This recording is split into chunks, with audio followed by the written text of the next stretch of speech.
Hello Generation W, Catspeaksart here. Today I will be answering some of JT's questions and uncovering the secret theme. Okay, I will start with the secret theme. Unless we have some blind members of Generation W, I'm pretty sure everyone noticed the book changing behind me, like right over there. Yeah.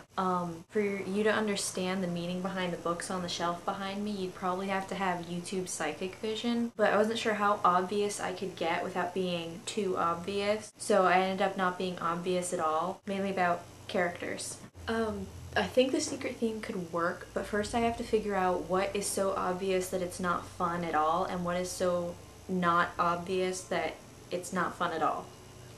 Anyway, the basic theme was young adult literature, and I'm going to ask some specific questions. I will ask the questions at the end of this video so that you can remember them. In the meantime, I will be answering some questions that JT asked us in his last video. First, he asked us how music influences our writing. Yes, it definitely influences my writing. I can always tell when I'm listening to too moody or dramatic music because the manuscript kind of goes downhill on the happiness factor.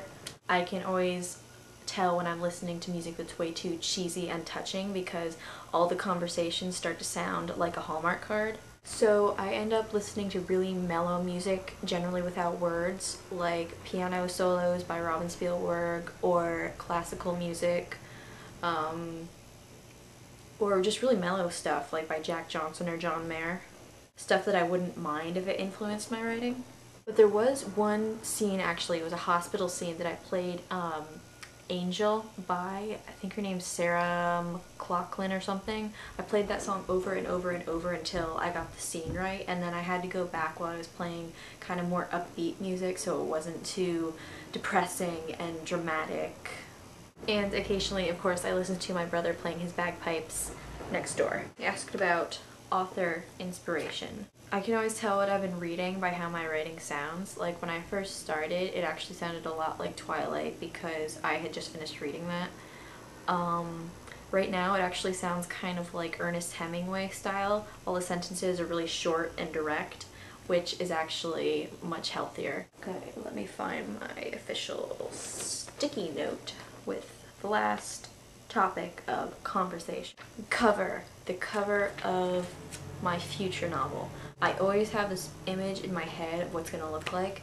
The name is Violet River, some of you might know.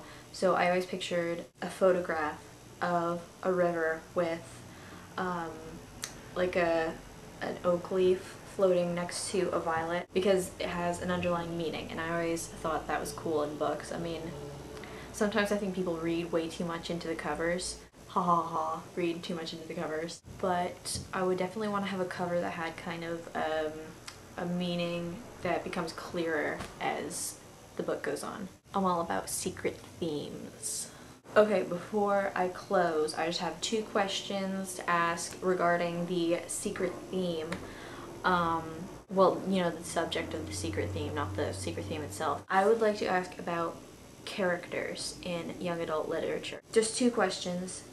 Which characters are your favorite, which, you know, teenage characters are your favorites, and which are the most realistic, because those are not always one and the same. I was going to talk about some of my favorite characters today. I even brought books up and whatnot, but this video is already kind of long, so Generation W.